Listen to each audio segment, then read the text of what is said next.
ರಾಜ್ಯ ಬಿಜೆಪಿ ಘಟಕಕ್ಕೆ ರಾಜ್ಯಾಧ್ಯಕ್ಷರು ಯಾರಾಗಬೇಕು? ಇತ್ತೀಚೆಗೆ ಕೇಂದ್ರ ಸಚಿವ ಪ್ರಹ್ಲಾದ್ ಜೋಶಿ ಅವರು ಚುನಾವಣೆ ಮೂಲಕ ನಾವು ರಾಜ್ಯಾಧ್ಯಕ್ಷರನ್ನ ಆಯ್ಕೆ ಮಾಡ್ತೀವಿ ಅನ್ನುವಂತಹ ಒಂದು ಸುಳಿವನ್ನು ಕೊಟ್ಟಿದ್ರು.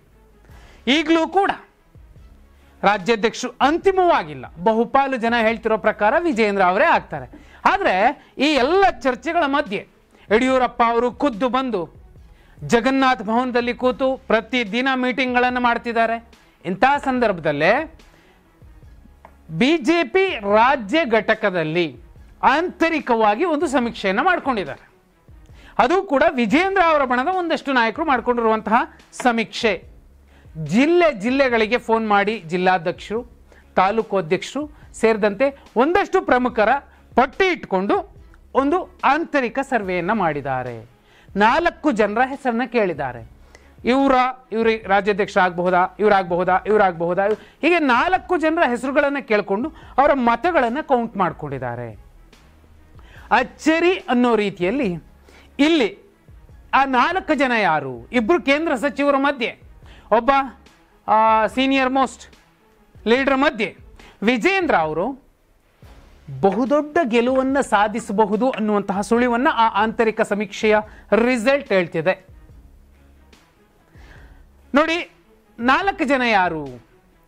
BY ವಿಜೇಂದ್ರ ಅವರು, ಅವ್ರ ಜೊತೆಯಲ್ಲಿ ಪದೇ ಮಾಧ್ಯಮಗಳು ತೊಳಕು ಹಾಕ್ತಿರುವಂತಹ ವಿ ಸೋಮಣ್ಣ ಅವರು, ಪ್ರಹ್ಲಾದ್ ಜೋಶಿ ಅವರು ಮತ್ತು ಸುನೀಲ್ ಕುಮಾರ್ ಅವರು. ಈ 4 ಜನರಲ್ಲಿ ಯಾರಿಗೂ ಅವಕಾಶ ಸಿಗಬಹುದು. ಅಲ್ಲಿಗೆ ಇಬ್ರು ಲಿಂಗಾಯತ ಸಮಾಜದ ನಾಯಕರೇ ಆದರು. ಒಬ್ರು ಬ್ರಾಹ್ಮಣ ಸಮಾಜದ ನಾಯಕ, ಇನ್ನೊಬ್ರು ಹಿಂದುಳಿದ ಸಮಾಜದ ನಾಯಕರು. ಹಾಗಿದ್ರೆ ಈ 4 ಜನರಲ್ಲಿ ಯಾರಿಗೂ ಅವಕಾಶ ಕೊಡಬಹುದು? ನೋಡಿ, ಬಹುಪಾಲು ಜನ ಹೇಳಿರುವಂಥದ್ದು, ಕೊನೆಯಿಂದ ಹೇಳ್ತೀನಿ. ಸುನೀಲ್ ಕುಮಾರ್ ಅವರು ರಾಜ್ಯಾಧ್ಯಕ್ಷರಾಗಬೇಕು ಅಂತ ರಾಜ್ಯವ್ಯಾಪಿ ಕೇಳಿದಾಗ, ಒಂದು ಪ್ರಾಂತ್ಯಕ್ಕೆ ಕೇಳಿದ್ರೆ ಅವ್ರ ನಂಬರ್ ಜಾಸ್ತಿ ಆಗಬಹುದು. 3% ಜನ ಸುನೀಲ್ ಕುಮಾರ್ ಅವರು ರಾಜ್ಯಾಧ್ಯಕ್ಷರಾಗಬೇಕು ಅಂತ ಬಯಸ್ತಿದ್ದಾರೆ. ಅವರನ್ನು ಬಿಟ್ಟರೆ 3ನೇ ಸ್ಥಾನದಲ್ಲಿರುವಂಥವ್ರು ಪ್ರಹ್ಲಾದ್ ಜೋಶಿ ಅವರು, ಕೇಂದ್ರ ಸಚಿವರು.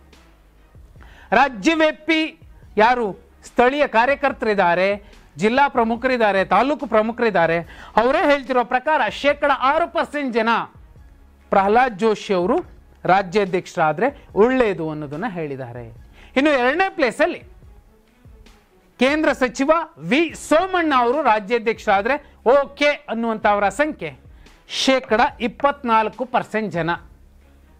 ಅದು ಕೂಡ ಸ್ವಲ್ಪ ತುಮಕೂರು, ಚಿತ್ರದುರ್ಗ ಭಾಗ ಬಿಟ್ಟರೆ ಉತ್ತರ ಕರ್ನಾಟಕದ ಕೆಲವು ಜಿಲ್ಲೆಗಳಲ್ಲಿ ಸೋಮಣ್ಣ ಅವರ ಪರವಾಗಿ ಧ್ವನಿ ಎತ್ತುವವರು ಇದ್ದಾರೆ ಅನ್ನೋದು ವಿಜೇಂದ್ರ ಅವರು ನಡೆಸಿರುವಂತಹ ಸೀಕ್ರೆಟ್ ಸರ್ವೆಯಿಂದ ಸಿಕ್ಕಿರುವಂತಹ ವಿಚಾರ. ಹಾಗಿದ್ರೆ BY ವಿಜೇಂದ್ರ ಅವರೇ ರಾಜ್ಯಾಧ್ಯಕ್ಷರಾಗಬೇಕು ಅಂತ ಬಯಸ್ತಿರೋರು 67% ಜನ. ಅಲ್ಲಿಗೆ ಚುನಾವಣೆ ನಡೀದೇ ಇರಲಿ, ವಿಜೇಂದ್ರ ಅವರೇ ರಾಜ್ಯಾಧ್ಯಕ್ಷರಾಗ್ತಾರೆ ಎನ್ನುವಂತಹ ಏನು ಮಾತುಗಳು ಕೇಳಿ ಬರ್ತಿದೆ, ಅದಕ್ಕೆ ಪೂರಕವಾಗಿಯೇ ಈ ಆಂತರಿಕ ಸಮೀಕ್ಷೆ ಕೂಡ ಸ್ಪಷ್ಟತೆಯನ್ನು ಕೊಡ್ತಾ ಇದೆ. ಒಂದು ವಯಸ್ಸು, ಇನ್ನೊಂದು ಸಮುದಾಯದ ಬಲ, ಸಂಘಟನಾ ಚತುರತೆ, ಚುನಾವಣೆಗಳನ್ನು ಗೆಲ್ಲುವಂತಹ ತಾಕತ್ತು, ರಣತಂತ್ರ ಎಲ್ಲವೂ ಕೂಡ ಈ 4 ಜನರಲ್ಲಿ ಹೋಲಿಕೆ ಮಾಡಿ ವಯಸ್ಸು ವಿಜೇಂದ್ರ ಅವರು ಭವಿಷ್ಯದಲ್ಲೂ ಕೂಡ ಪಕ್ಷಕ್ಕೆ ಬಹುದೊಡ್ಡ ಆಸ್ತಿ ಆಗಬಲ್ಲರು ಅನ್ನೋ ಲೆಕ್ಕಾಚಾರದಲ್ಲಿ ವಿಜೇಂದ್ರ ಅವರು ಗೆಲ್ತಾರೆ, ಅವರೇ ರಾಜ್ಯಾಧ್ಯಕ್ಷರಾಗ್ತಾರೆ ಅಂತ ಸುಮಾರು 67% ಜನ ಹೇಳ್ತಿದ್ದಾರೆ. ಹಾಗಿದ್ರೆ ಈ ಸೋಮಣ್ಣ ಅವರ ವಿಚಾರ, ಅವ್ರಿಗೂ ವಯಸ್ಸಾಗ್ತಿದೆ, ಓಕೆ, ಒಂದಷ್ಟು ಅವಕಾಶಗಳು ಸಿಕ್ಕಿದ್ದಾವೆ, ಸೆಂಟ್ರಲ್ ಮಿನಿಸ್ಟ್ರು ಆಗಿದ್ದಾರೆ, ಅವರು ಸಾಕು, ಇನ್ನು ಕೆಲವೇ ವರ್ಷಗಳಲ್ಲಿ ಅವರು ನಿವೃತ್ತಿ ಹೊಂದಬೇಕಾಗತ್ತೆ. ಪ್ರಹ್ಲಾದ್ ಜೋಶಿ ಅವರ ವಿಚಾರ ಬಂದರೂ ಅಲ್ಲಿಗೆ ಬರುತ್ತೆ. ಆದರೆ ಸುನೀಲ್ ಕುಮಾರ್ ಅವರ ವಿಚಾರ, ಹಿಂದುಳಿದ ಸಮಾಜದ ನಾಯಕರೊಬ್ಬರನ್ನ ಈ ಹಿಂದೆ ರಾಜ್ಯಾಧ್ಯಕ್ಷರನ್ನಾಗಿ ಮಾಡಿದ್ದು ಕೆಲವು ಸಂದರ್ಭಗಳಲ್ಲಿ ಮಾತ್ರ. ಆದರೆ ಬೇರೆ ಬೇರೆ ಸ್ಥಾನಮಾನಗಳನ್ನು ಕೊಡುವಲ್ಲಿ ಉಪಮುಖ್ಯಮಂತ್ರಿ ಮಾಡಿದ್ದು ಹಿಂದುಳಿದವರನ್ನು ಇದೇ ಬಿಜೆಪಿ. ಈಶ್ವರಪ್ಪ ಅವರನ್ನು ಉಪಮುಖ್ಯಮಂತ್ರಿ ಮಾಡಿತ್ತು, ಒಂದಷ್ಟು ರಾಜ್ಯಾಧ್ಯಕ್ಷ ಸ್ಥಾನವನ್ನು ಕೊಟ್ಟಿತ್ತು, ಇಲ್ಲ ಅಂತಲ್ಲ. ಆದರೆ ಈ ಸಂದರ್ಭಕ್ಕೆ ರಾಜಕೀಯ ವ್ಯತ್ಯಾಸಗಳಾಗ್ತಿದ್ದಾವೆ. ಒಂದು ಕಡೆ ಆಡಳಿತ ವಿರೋಧಿ ಅಲೆ ಇದೆ, ಕಾಂಗ್ರೆಸ್ ಕಚ್ಚಾಡ್ತಿದೆ, ಆಂತರಿಕ ಜಗಳಗಳಿದೆ. ಮತ್ತೊಂದು ಕಡೆ JDS ಅನ್ನು ಒಟ್ಟಿಗೆ ತೊಗೊಂಡೋಗ್ಬೇಕು. ಹೌದು, ಒಟ್ಟಿಗೆ ತೊಗೊಂಡೋಗ್ಬೇಕು ಅಂದರೆ ಈಗಾಗಲೇ ಯಡಿಯೂರಪ್ಪ ಅವರು JDS ಜೊತೆಲಿ ಹೇಗಿರಬೇಕು ಹೇಗಿರಬಾರ್ದು ಅನ್ನೋದನ್ನು ಅರ್ಥ ಮಾಡ್ಕೊಂಡಿದ್ದಾರೆ.